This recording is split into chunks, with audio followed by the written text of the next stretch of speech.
Bismillahirrahmanirrahim. Assalatu wassalamu ala asrofil anbiya'i wal mursalin sayyidina wa maulana Muhammadin wa ala alihi wa sahbihi ajmain, amma ba'du. Assalamualaikum warahmatullahi wabarakatuh.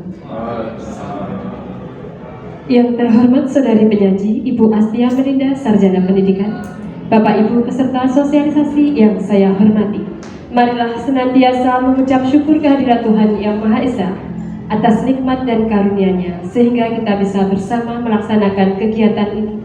Bapak Ibu hadirin peserta sosialisasi, perkenankan saya sebagai pembawa acara membawakan susunan acara pada kegiatan siang ini. Yang pertama, pembukaan, dilanjutkan dengan penyajian materi, dilanjutkan dengan tanya jawab dan penutup. Marilah kita buka acara ini dengan membaca basmalah bersama. Bismillahirrahmanirrahim. Semoga acara berjalan dengan lancar. Acara yang selanjutnya adalah penyajian materi. Kepada Ibu Astia dipersilakan. Baik, selamat siang Bapak Ibu. Saya ucapkan terima kasih atas kehadirannya pada sosialisasi budaya positif sebagai salah satu kegiatan aksi nyata saya sebagai calon guru penggerak. Kegiatan ini merupakan salah satu rangkaian dari pendidikan guru penggerak yang saya ikuti. Lalu pada kali ini saya akan membahas tentang budaya positif. Ini saya memperkenalkan diri. Jadi dalam pendidikan guru penggerak, saya memiliki fasilitator yaitu Pak Pangestu, seorang pengawas SU Sri Agustini, pengajar praktik saya merupakan guru SMP Negeri 2 Bawen dan saya sendiri. Untuk materi sosialisasi kita itu ada 7, yaitu disiplin positif, ada teori motivasi, posisi kontrol restitusi, nilai kebajikan universal, kebutuhan dasar manusia, serta keyakinan kelas, dan terakhir segitiga restitusi. Mungkin di antara Bapak Ibu ini beberapa ada yang asing karena ini termasuk jarang kita bahas. Nah, sebelumnya saya ingin mengajak Bapak Ibu untuk berpendapat mengenai 3 pernyataan dan pertanyaan.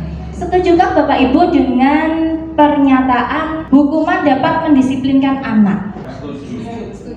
Setuju, oke. Pemberian hukuman dengan hal positif seperti membaca atau membersihkan halaman sekolah dapat meningkatkan disiplin anak.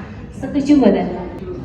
Setuju, baik. Lalu memberikan penghargaan dapat meningkatkan motivasi belajar anak. Sangat setuju. Setuju, nggih? Nggih.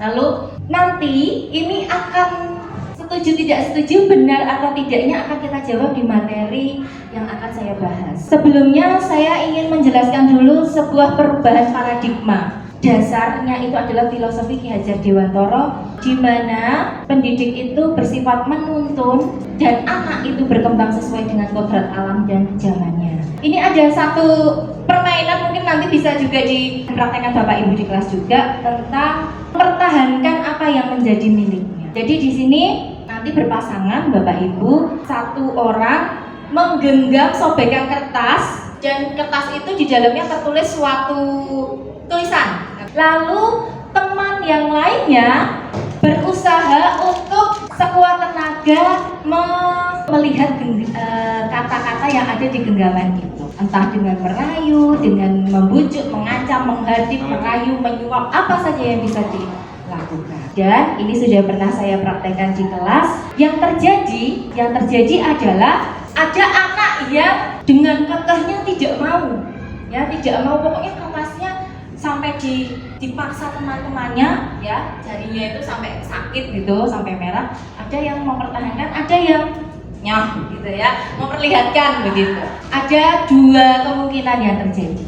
Ada yang hanya dengan rayuan kemudian diberikan, tetapi lebih banyak anak yang mempertahankan apa yang menjadi miliknya. Jadi sebenarnya itu mengarah kepada perubahan paradigma teori kontrol atau ilusi kontrol. Ilusi bahwa guru itu yang mengontrol muridnya. Lalu ilusi bahwa kritik dan membuat orang merasa bersalah dapat menguatkan karakter. Ya, dengan mengiba di hadapan anak bisa membuat anak berubah karakternya, begitu ya. Ilusi bahwa semua penguatan positif efektif dan bermanfaat. Ternyata apakah itu hanya ilusi? Lalu ilusi bahwa orang dewasa memiliki hak untuk memaksa. Apakah guru mempunyai hak untuk memaksa siswanya untuk ini itu? masuk. Perubahan paradigma selanjutnya adalah stimulus respon dan teori kontrol. Kalau stimulus respon, Bapak Ibu ketika kuliah dulu pasti itulah yang kita pakai, itulah yang diberikan oleh dosen kita semua, bahwa kita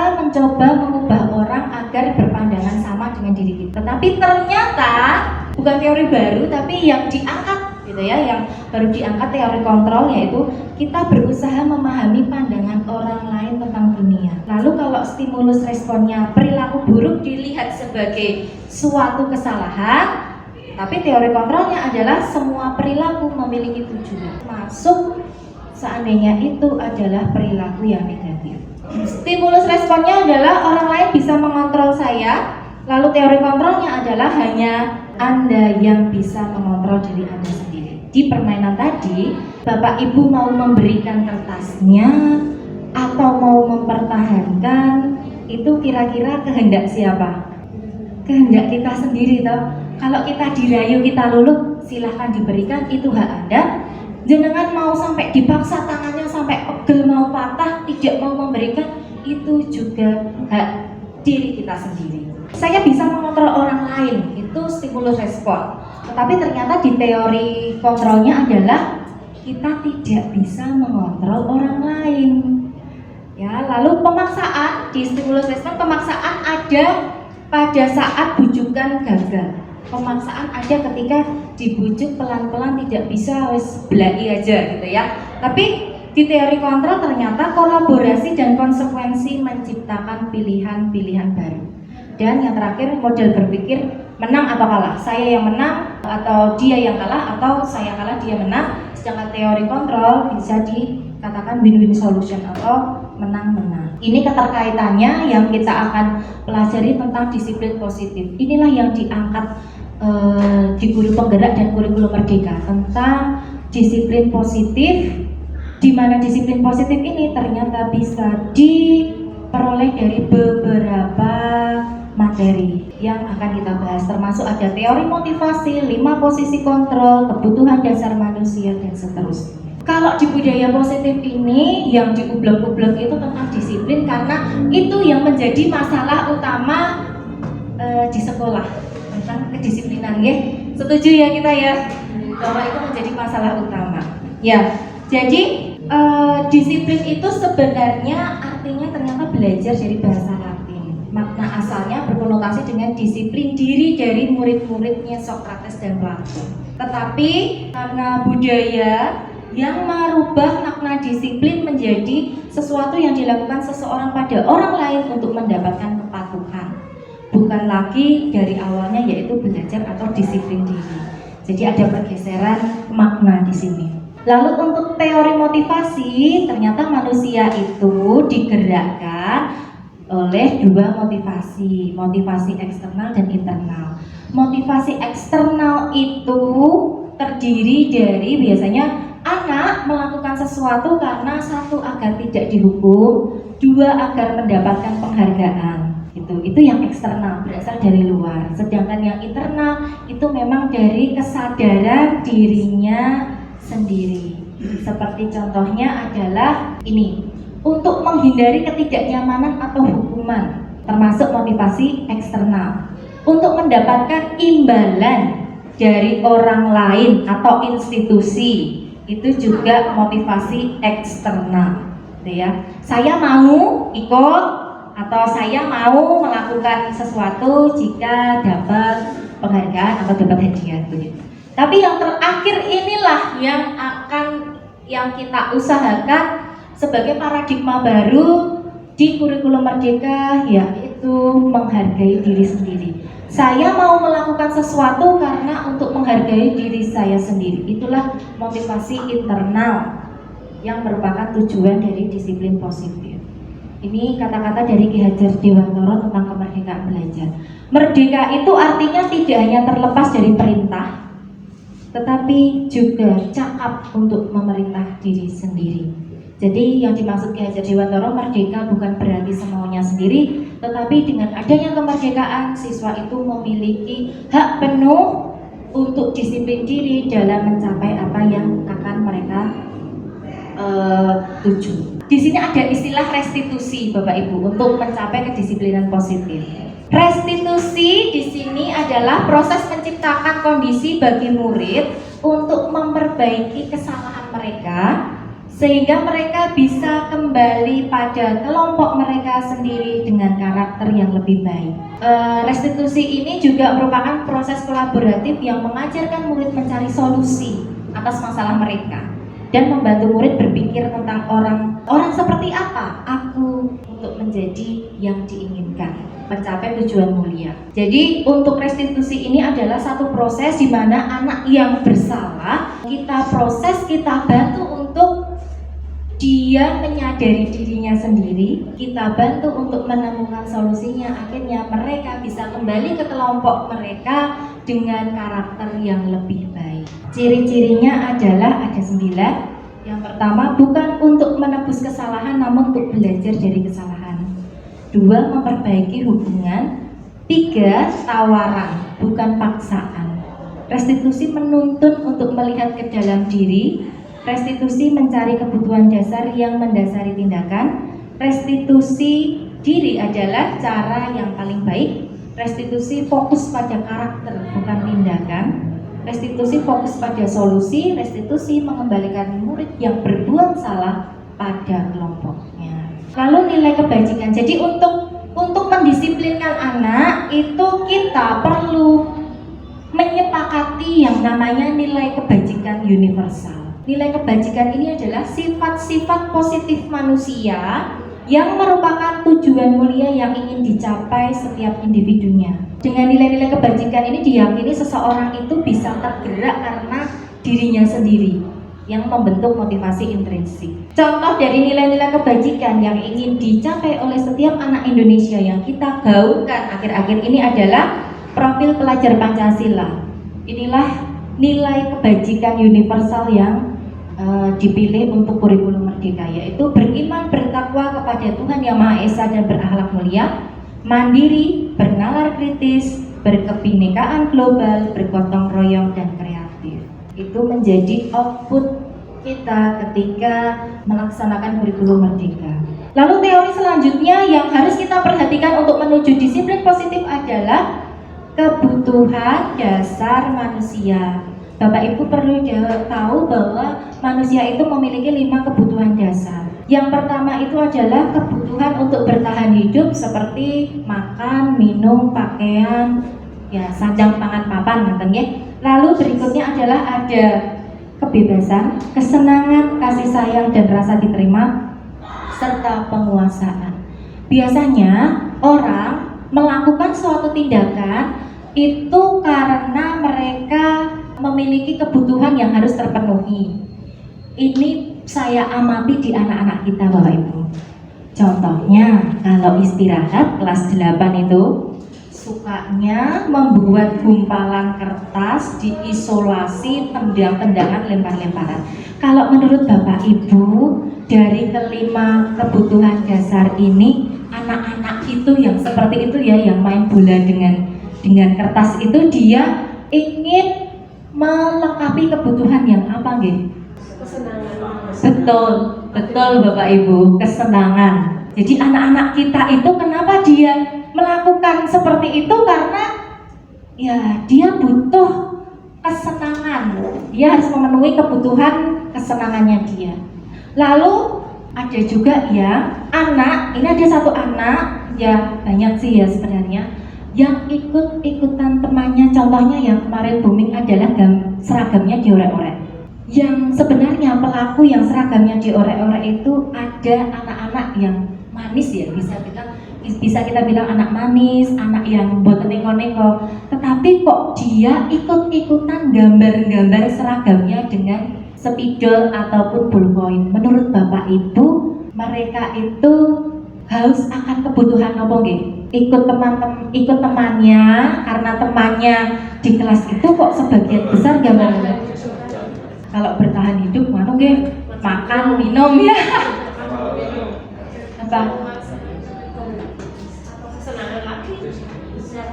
Ya, rasa merasa diterima. Betul. Banyak loh Bapak Ibu, anak-anak kita loh Bapak Ibu, yang mungkin saja yang dia lakukan tidak sesuai dengan hati nuraninya, tetapi karena teman saya, nah teman saya begini saya ikut-ikut, termasuk peristiwa yang tawuran dulu itu.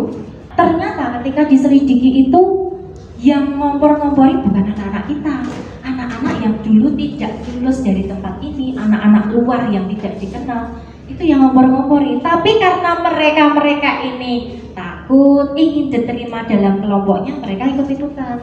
Lalu untuk penguasaan itu, kalau Bapak Ibu berkelompok, coba diamati Bapak Ibu ketika berkelompok, pasti dalam kelompok itu ada satu anak yang menonjol untuk ngatur teman-temannya. Nah itu berarti termasuk kebutuhan penguasaan. Jadi ingin menonjol, ingin pokoknya aku. Lalu untuk yang kebebasan itu, ini kalau saya amati ada di kelas 8F ya, 8F itu just gitu Bapak Ibu. Tapi di sana itu kita belajar banyak, termasuk saya untuk memahami materi ini saya butuh anak-anak di 8F. Jadi ada guru yang baru menjelaskan nulis di papan tulis atau baru apa begitu. Ada yang berdiri lari sana lari sini gitu. Kalau di 8F, nah tiba-tiba nyamperin punya temannya entah kenapa, entah ngapain terus marah. Nah, terus itu ternyata mereka itu haus akan kebebasan. Nggak betah, aku tuh tidak betah istilahnya gitu ya. Tidak betah duduk lama-lama di kelas, suruh mendengarkan ceramah terus. Nah itu ada kan dia tipe-tipe anak yang begitu. Jadi tipe gaya belajar kinestetik harus bergerak, dia suruh duduk. Nah itu. Karena di 8F itu semuanya menonjol, dalam artian yang punya gaya belajar kinestetik itu terlihat sekali, yang audio terlihat sekali, dan yang apa ya istilahnya yang visual itu juga ada terlihat begitu. Sangat beragam di kelas itu.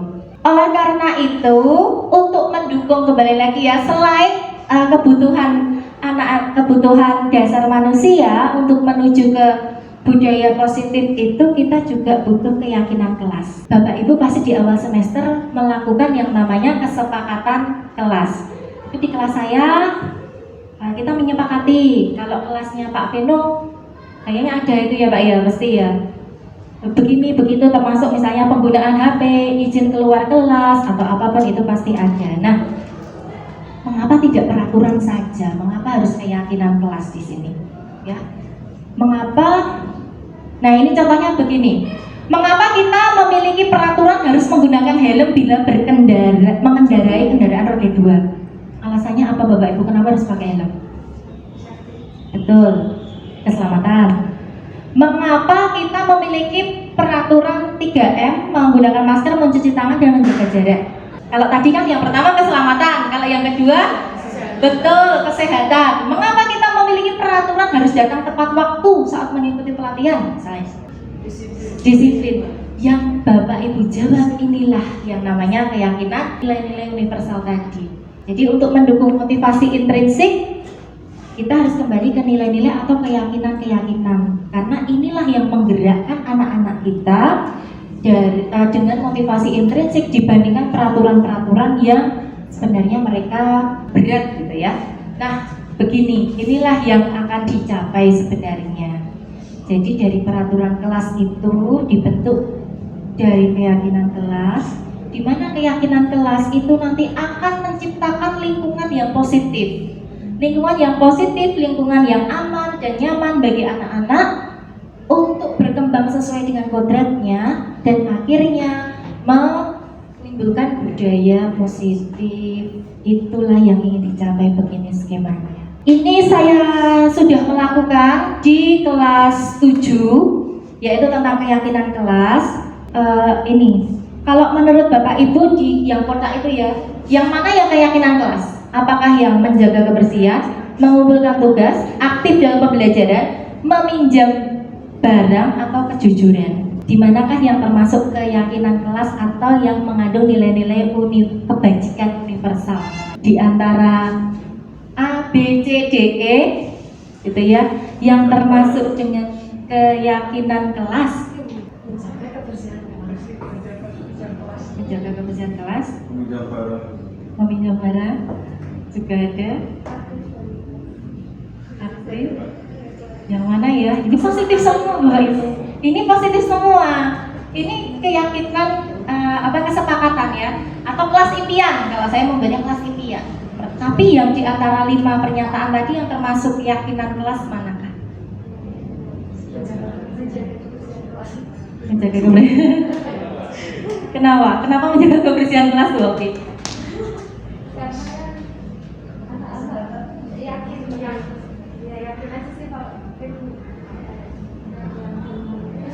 Pokoknya yakin aja gitu. Kalau kita kasih kepercayaan kan Bisa gitu ya. Iya. Bapak Ibu perlu tahu keyakinan tadi itu bukan kita yakin, tapi keyakinan kelas itu adalah yang mengandung nilai-nilai kebajikan universal. Ya, betul. Kalau ini kan yang atas yang menjaga kebersihan sudah menjurus lebih detail. Nah, di antara 5 ini yang global, gitu ya. Betul, kejujuran. Ya, keyakinan kelasnya yaitu kejujuran. Di mana kejujuran nanti bisa dijabarkan, misalnya meminjam barang harus izin, lalu tidak mencuri barang milik teman. Nah, itu penjabarannya begitu. Itulah keyakinan kelas, termasuk yang kelas 7B ini kami membuat ini Bapak Ibu. Nah, kesepakatan menggunakan post-it tadi, saya meminta mereka untuk menuliskan kelas impianmu itu yang seperti apa sih. Mereka nulis, tidak ada yang saling mengejek, lalu merawat barang di kelas, kemudian ada yang mengumpulkan tugas tepat waktu, belajar yang menyenangkan dan seterusnya. Dari 37 ini kemudian kami sepakati menjadi 3, dan kesepakatan ini itu menggunakan kata-kata positif. Jadi misalnya anak kan pasti mesti tidak boleh ini, jangan ini. Nah, itu kita kemudian arahkan mereka untuk mengubah menjadi kalimat yang lebih positif. Dari 37 tadi akhirnya mengerucut memilih 3 nilai kebajikan atau keyakinan kelas, yaitu menghargai, rajin, dan kejujuran. Ini yang diambil oleh anak-anak kelas 7B. Nah, ini biar Bapak Ibu lebih mengerti antara peraturan dan keyakinannya. Selalu mengembalikan buku ke tempatnya, berarti keyakinannya atau nilai kebajikannya adalah tanggung jawab. Lalu untuk dilarang mengganggu orang lain, itu artinya nilai yang ingin disasar adalah menghormati orang lain. Begitu. Jadi yang depan itu yang sebelah kanan itu peraturannya, sedangkan yang kiri itu keyakinannya atau nilai kebajikan. Biasanya Bapak Ibu nilai kebajikan itu banyak sekali, tetapi biasanya kita pilih 3-7 nilai kebajikan. Kenapa? Agar orang itu memahami, hafal, dan selalu mengingat. Kayak profil pelajar Pancasila itu ada 6, ya, langsung ingat 6 gitu. Mungkin sebenarnya sekolah kita pun ada nilai keyakinannya yang tertuang di Mars SMP Negeri 1 Bawen. Di situ kan ada juga. Cuman memang kurang tergaungkan, gitu ya. Kurang tergaungkan karena yang namanya keyakinan kelas atau keyakinan sekolah itu semua harus meyakini dan mengamini istilahnya. Semuanya harus setuju, tidak yang gurunya saja atau kepala sekolahnya aja atau wakanya saja, tapi semuanya. Ini yang menarik. Tadi kan Bapak Ibu setuju kalau penghargaan itu bisa memotivasi anak, begitu ya. Tetapi waktu saya belajar tentang budaya positif, inilah yang mencengangkan saya waktu itu, yaitu dihukum oleh penghargaan judulnya. Ada 8 poin di situ yang diuraikan.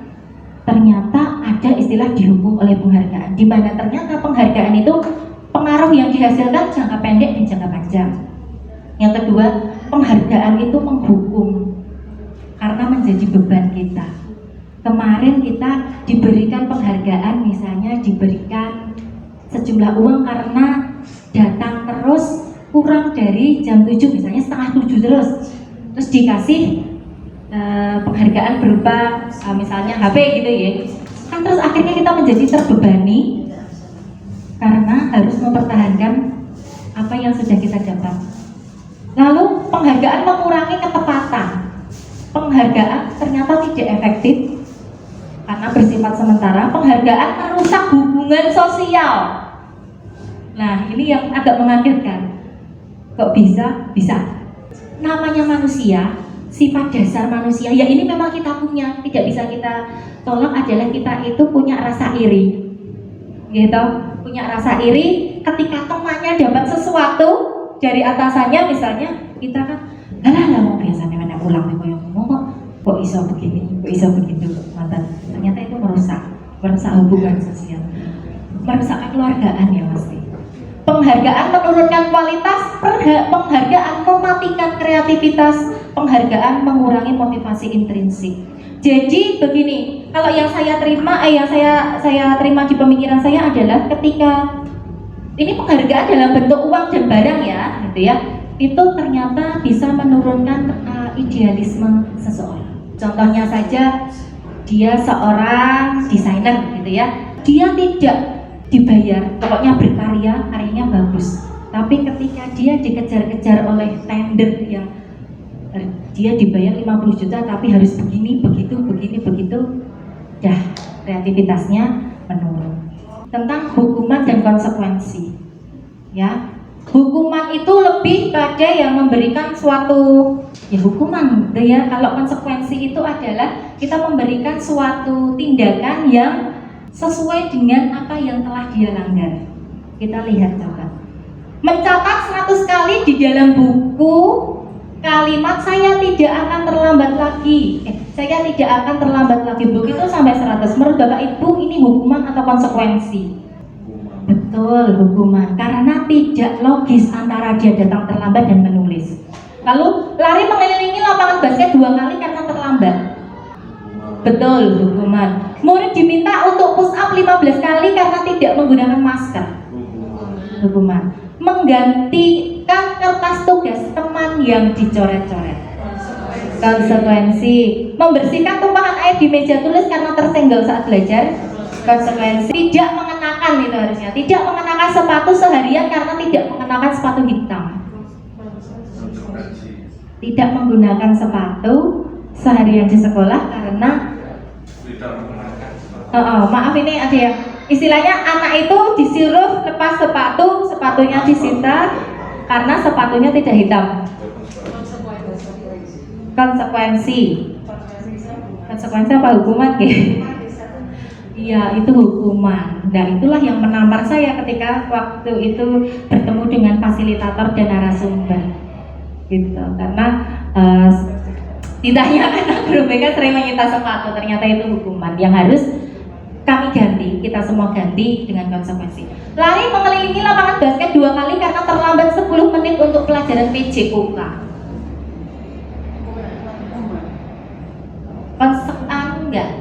Logis nggak, selaras nggak antara lari dengan terlambat karena saat pelajaran PJOK?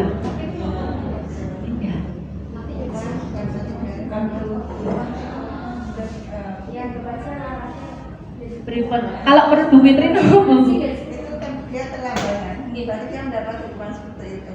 Terus sama juga konsekuensi ya, karena dia terlambat dapat konsekuensinya, hukuman atau konsekuensinya harus lari. Oke. Konsekuensi Pak. Mungkin larinya bisa dijadikan seperti pemanasan. Iya, betul Bu Fitri dan Pak Beno. Ya, ini merupakan konsekuensi karena kenapa kok konsekuensi dengan yang depan tadi kok hukuman, padahal sama-sama lari. Yang satu itu pelajaran PJOK yang memang lari, gitu nggih. Kalau yang tadi apa hubungannya antara terlambat dan lari? Begitu, jadi tidak ada hubungannya. Jadi mungkin Bapak Ibu misalnya besok membuat kesepakatan kelas, yang terlambat masuk kelas jamnya Bu Siti Samlina bahasa Inggris, dia harus mengucapkan misalnya 5 atau 10 kosakata dalam bahasa Inggris atau sejenisnya yang berhubungan dengan bahasa Inggris, maka itu adalah konsekuensi. Tetapi misalnya di jamnya Pak Rizky anaknya terlambat, terus disuruh jalan jongkok keliling lapangan, itu termasuk hukuman. Oke. Nah ini yang dimaksudnya, ini perbedaannya, begitu ya. Kalau dengan hukuman itu biasanya sesuatu yang menyakitkan, tetapi kalau konsekuensi sesuatu yang harus terjadi. Hukuman itu ternyata membuat anak sakit secara fisik maupun hati untuk jangka waktu yang lama. Nah ini Bapak Ibu, dosa kita, dosa saya ya, itu adalah ketika kita membuat ada luka batin di hati anak. Nah itu yang sekarang harus kita hindarkan. Paling tidak kalau kita tidak memberikan luka kan, siapa tahu nama kita tersebut dalam doa anak itu luar biasa.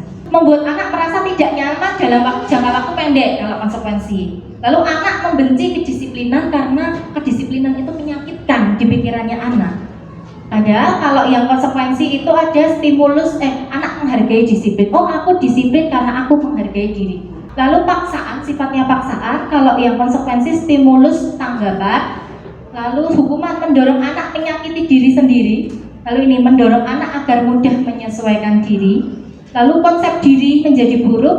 Kalau konsekuensi konsep diri menjadi baik. Anak belajar untuk menyembunyikan kesalahan sehingga banyak bohongnya. Sedangkan konsekuensi anak belajar untuk mematuhi peraturan. Untuk hukuman itu ada rasa marah, bersalah, dipermalukan, merasa tidak dihargai. Sedangkan konsekuensi kehilangan hak, dibuat tidak nyaman dan diasingkan untuk sementara waktu, namanya time out ya, istilahnya time out. Itu ada di teori behavioristik. Nah ini tidak akan saya bacakan semua, tapi intinya begini Bapak Ibu.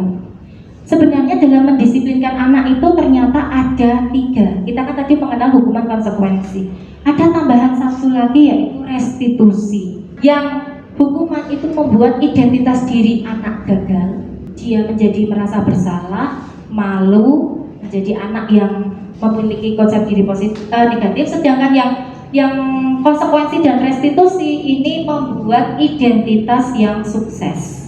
Seperti apa itu restitusi? Nanti setelah ini akan ada pembahasan yang lebih jelas. Tapi bisa dilihat konsekuensi bagus, tapi restitusi jalan keluar terbaik untuk menuju ke disiplin positif. Jadi ini restitusi itu sifatnya pilihan, menguatkan untuk murid dalam jangka waktu lama.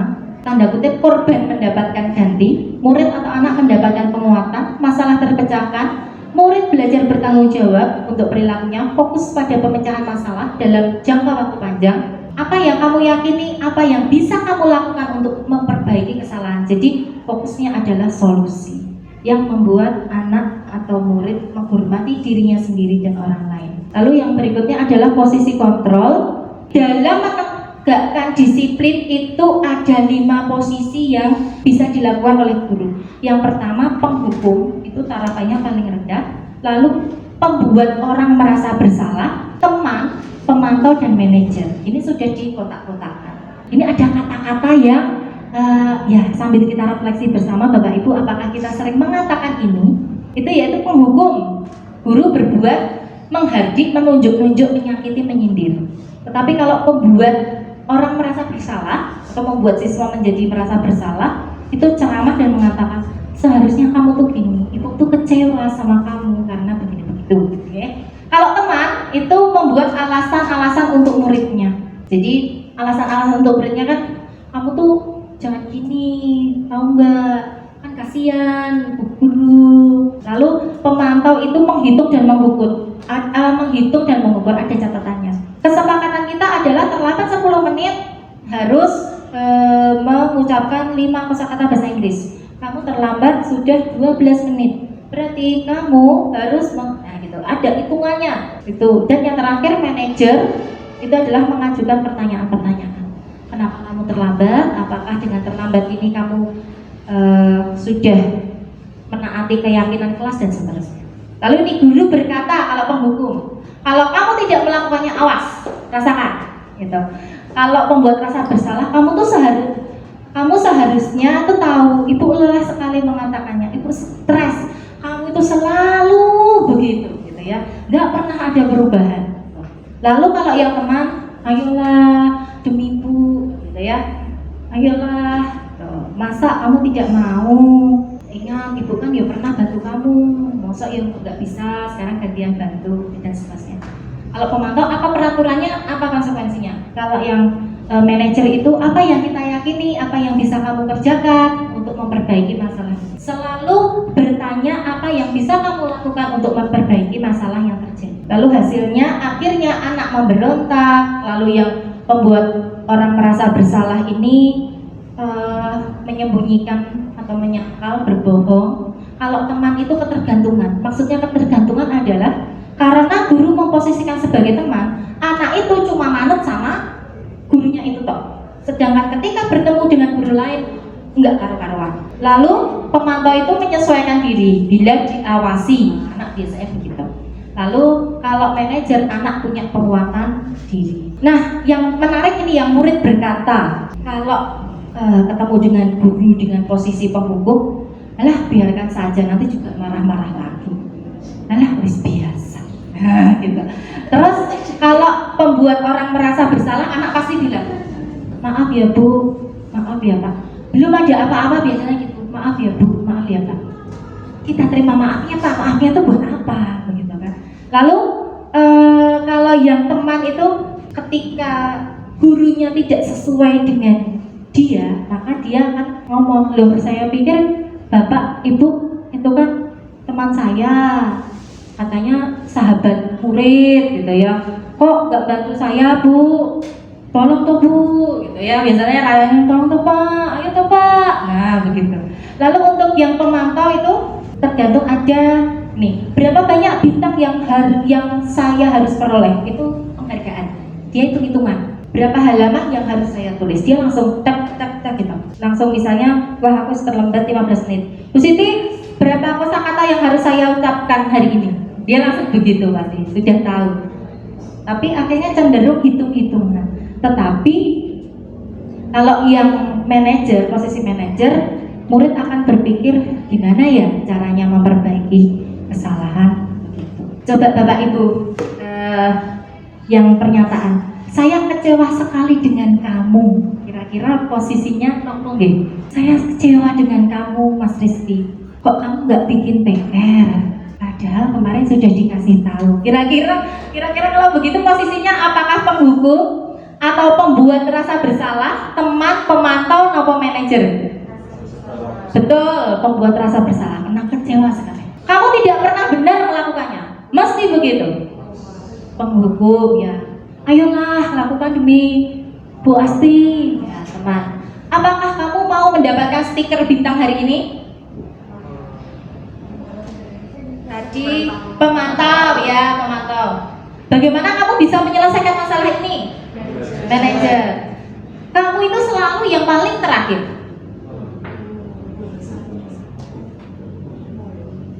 Apa?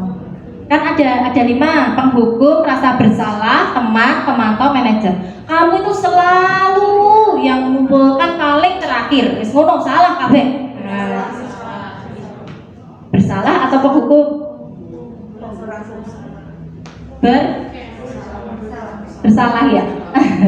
Ya ini dua hal gitu ya, bergerak antara peraturan, pemantau, konsekuensi atau hadiah. Kalau kamu tidak melakukan titik-titik, saya akan titik-titik. Nah itu biasanya hukuman. Tapi kalau nilai-nilai manajer, apa yang kamu yakini, bagaimana kamu bisa memperbaiki masalah ini. Ini Bapak Ibu, ini materi hampir terakhir tentang segitiga restitusi. Aneh, apa ya ini ya? Jadi segitiga restitusi ini adalah langkah yang digunakan untuk meningkatkan motivasi intrinsik yang bisa menciptakan disiplin positif. Ada 3 langkah.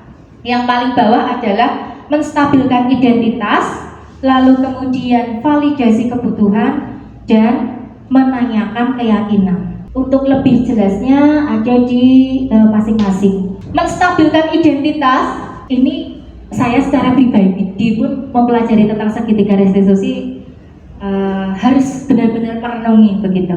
Karena begini, langkah ini untuk membuat anak yang merasa gagal karena berbuat salah menjadi positif terhadap dirinya.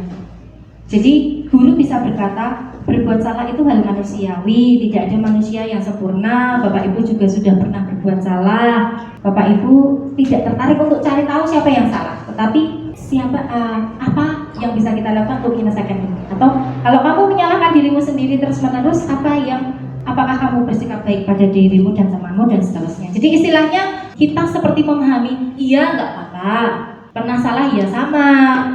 Saya juga pernah salah, saya juga pernah terlambat, gitu kan? Itu untuk menstabilkan. Oh iya berarti terlambat itu manusiawi. Oh ya, nggak apa-apa ya. Nah itu. Kadang kan aneh gitu, ya.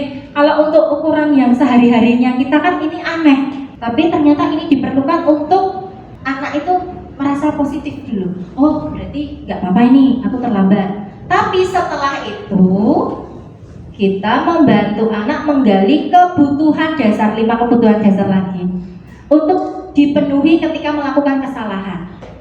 Seperti anak kelas 8 tendang-tendangan bola kertas kena kaca, piar gitu ya. Terus oh ya nggak apa-apa.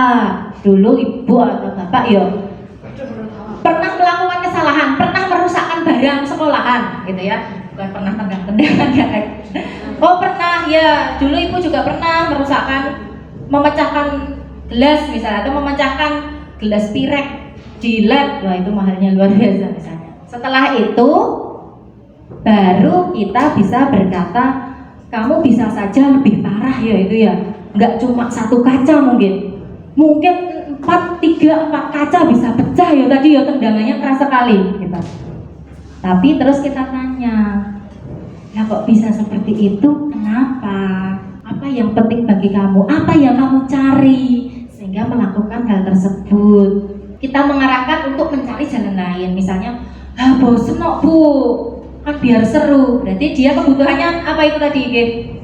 Bosen, ya kebebasan atau kesenangan begitu, Nah kemudian kira-kira bisa nggak mencari permainan lain yang lebih aman dan tidak merugikan? Nah misalnya begitu. Lalu menanyakan keyakinan. Anak melihat kesalahannya dihubungkan bukan dengan aturan dan hukuman, tetapi dengan nilai-nilai yang sudah disepakati. Misalnya tadi kelas 7B kan menyepakati rajin. Saya memberikan tugas, ada yang terlambat. Lalu sudah oh nggak apa-apa, dulu misalnya saya juga pernah terlambat mengumpulkan tugas. Kira-kira apa yang bisa kamu lakukan ya? Atau dari tindakanmu tadi kamu sudah, atau nilai-nilai keyakinan kelas mana yang perlu kamu tingkatkan, apa yang kamu rasakan dan seterusnya. Menghubungkan kesalahan dengan keyakinan yang sudah disepakati. Nah, ini ada langkah intervensi 30 detik. Kata-kata seperti ini mungkin tidak asing bagi guru BK karena kami selalu banyak melakukan, tapi guru itu ternyata juga bisa untuk mengembalikan anak yang ngelantur. Biasanya kalau ditanyakan alasannya panjang, lebar, tinggi, ngoten nggih, kita kembalikan dengan pertanyaan langsung gitu ya. Langsung, apakah kamu ingin berbuat baik? Apakah saat ini kamu sedang menjadi orang yang kamu inginkan? Apakah kamu bisa mengubah perilaku kamu saat ini menjadi sikap yang membantu? Apakah wajar membuat kesalahan? Bisa kita perbaiki? Atau apa yang kamu lakukan saat ini, apakah sudah sesuai peraturannya apa? Gitu ya. Sepertinya kamu punya masalah deh. Apa yang bisa saya bantu agar kamu bisa melakukan? Apakah saya bisa bantu kamu agar dapat segera mulai? Apakah tugas kamu saat ini? Bagaimana kamu ingin diperlakukan dalam kegiatan ini? Bisakah kamu melakukannya? Begitu. Itu namanya intervensi 30 detik ketika anak ditanya ngelantur kemana-mana. Untuk mengakhiri penjelasan saya yang sangat panjang ini Bapak Ibu, ini kata-kata Ki Hajar Dewantara, di mana ada kemerdekaan, di situ harus ada disiplin yang kuat. Sungguh disiplin itu bersifat self-disiplin, yaitu kita sendiri mewajibkan dengan sekeras-kerasnya, dan peraturan yang sedemikian itu harus ada di dalam suasana yang merdeka. Itu dari Ki Hajar Dewantara. Ini Bapak Ibu proses kami melakukan penerapan keyakinan kelas menggunakan kelas impian di kelas 7B. Lalu ini anak-anak menempel di kertas yang sudah saya sediakan, dan ini anak membacakan janji. Nah, Janji keyakinan kelas 7B.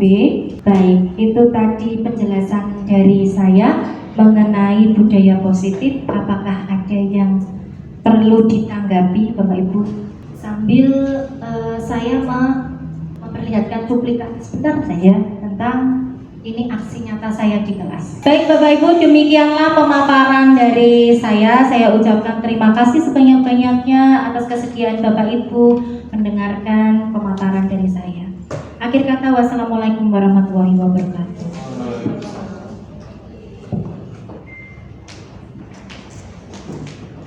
Demikian tadi paparan yang telah disampaikan Ibu Astia. Beri tepuk tangan yang meriah untuk beliau.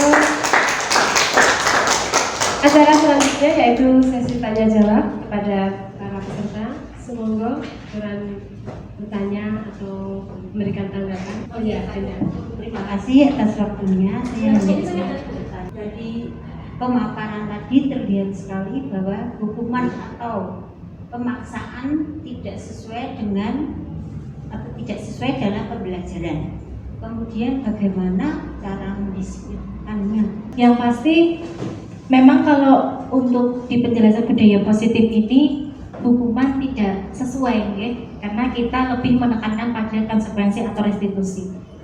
Lalu mendisiplinkan anak seperti apa? Yang pasti yang pertama kita wajib untuk membentuk suatu kesepakatan kelas serta konsekuensinya. Jadi jangan hanya kesepakatan saja, tetapi juga konsekuensi di mana itu diutarakan oleh siswa. Begitu. Kita berusaha memfasilitasi dan memancing. Jadi istilahnya begini, siswa yang membuat, siswa yang melakukan. Jika siswa tidak bisa melakukan, siswa sendiri yang melaksanakan konsekuensinya tersebut. Begitu. Jadi istilahnya dari siswa, oleh siswa, untuk siswa. Sedangkan tugas kita adalah itu tadi merefleksikan.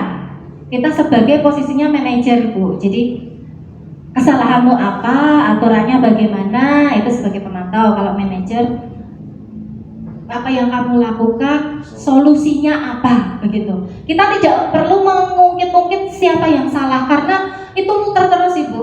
Gitu. Kalau kita mencari siapa yang salah, nih Bu Lucy juga sudah apa ya istilahnya sampai kenyang ya Bu ya, kalau ada masalah mencari siapa yang salah itu nanti sak kelas direnteret semua Bu.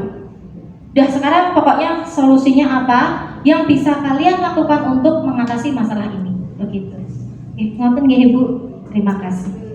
Demikian tadi kegiatan sosialisasi budaya positif yang disajikan oleh Ibu Astia. Semoga bermanfaat bagi kita semua. Saya mengucapkan mohon maaf jika dalam membawakan acara ini ada perkataan yang tidak berkenan di hati. Akhir salam, maaf sebelumnya. Marilah kita tutup acara dengan bacaan hamdalah. Alhamdulillahirrabbilalamin. Terima kasih. Wassalamualaikum warahmatullahi wabarakatuh. Ya, kami ucapkan selamat kepada Ibu Astia yang sudah selesai melaksanakan sosialisasi tentang budaya positif. Sungguh luar biasa untuk Ibu Astia. Sehingga kami setelah melihat dan mendengarkan sosialisasi dari Ibu Astia, kami bisa mendapatkan ilmu yang banyak tentang budaya positif dan disiplin positif dari Ibu. Ternyata kami di dalam pembelajaran kami masih salah di dalam kami melaksanakan disiplin positif maupun budaya positif. Kami kadang masih memberikan hukuman atau eksekusi yang tidak seharusnya kami berikan. Dan dari kesan setelah presentasi ini dan sosialisasi ini, kami hanya bisa mendapatkan ilmu, mendapatkan pelajaran dari Ibu Astia. Semoga pembelajaran kami di kesempatannya lain bisa menerapkan budaya positif maupun disiplin positif yang Ibu Astia berikan kepada kami dan kepada rekan-rekan guru ataupun kepada siapapun yang melaksanakan pembelajaran di SMA Negeri 1 Bawen ini. Monggo Ibu Astia bisa dilanjutkan lagi tentang sosialisasi yang lainnya atau budaya-budaya positif yang lainnya yang bisa diterapkan di SMP Bawen ini.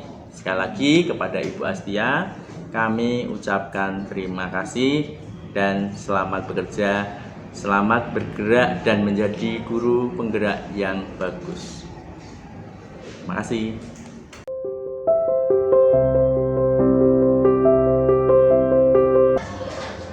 Assalamualaikum warahmatullahi wabarakatuh.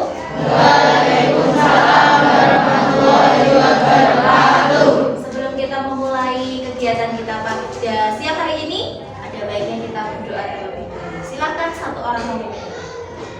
Tempat duduk Syah, berdoa mulai. Berdoa selesai. Berdiri. Kepada Sang Berarti, berbuat gerak. Tegak gerak. Beri salam.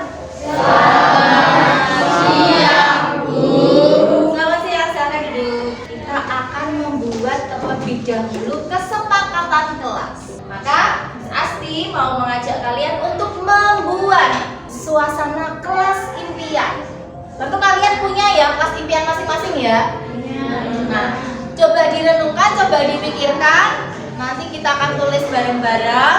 Nanti kalian tulis dalam satu lembar ini satu situasi kelas impian kalian. Setelah itu kalian bisa tempel di karton yang sudah saya sediakan.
Sekarang kita akan bahas mengenai yang kamu tulis, gitu ya.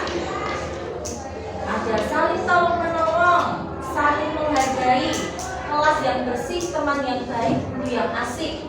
Aku ingin mengumpulkan tugas tepat waktu. Aku ingin kelasku bersih selalu. Aku ingin kelasku saling membantu, minimal piket, bayar kas, sholat, amin. Tidak ada pembulian maupun pembulian fisik maupun nama orang tua. Tidak mencuri alat tulis teman. Kelas impianku adalah ingin kelasku bersih dan teman yang baik dapat diajak bermain. Disiplin jujur. Saya ingin kelas yang rukun dan tidak saling membuli. Saya ingin kelasnya rapi, bersih, tidak ada yang membuli.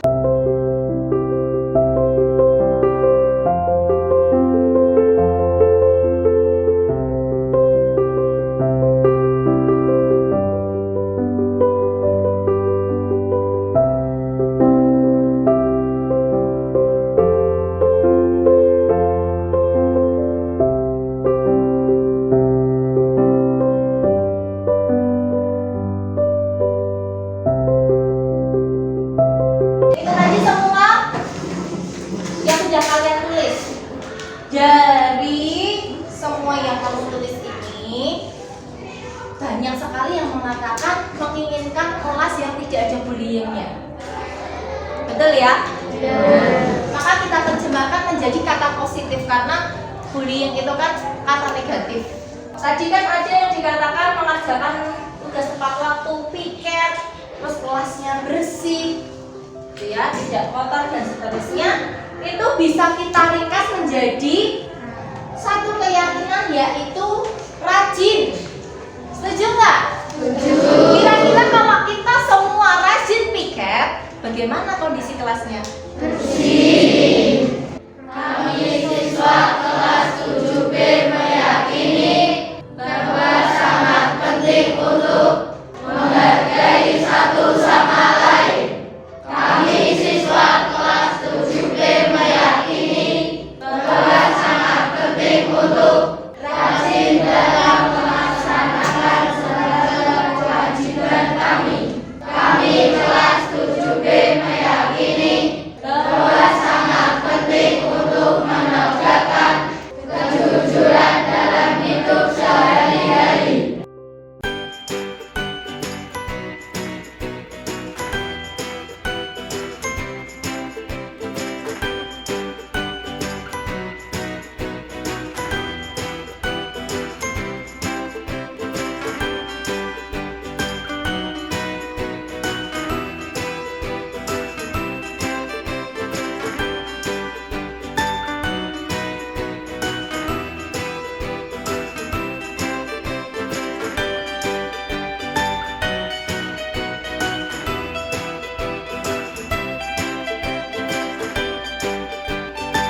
teman-teman, perkenalkan nama saya Ridho Primus Ramadhani, siswa kelas 7B SMP Negeri 1 Bawen. Kali ini kami diajak oleh Miss Asti untuk membuat keyakinan kelas dan impian kelas. Saya senang melaksanakan diskusinya karena kami diberi kesempatan untuk mengutarakan keinginan kami dan kami pun merasa dihargai.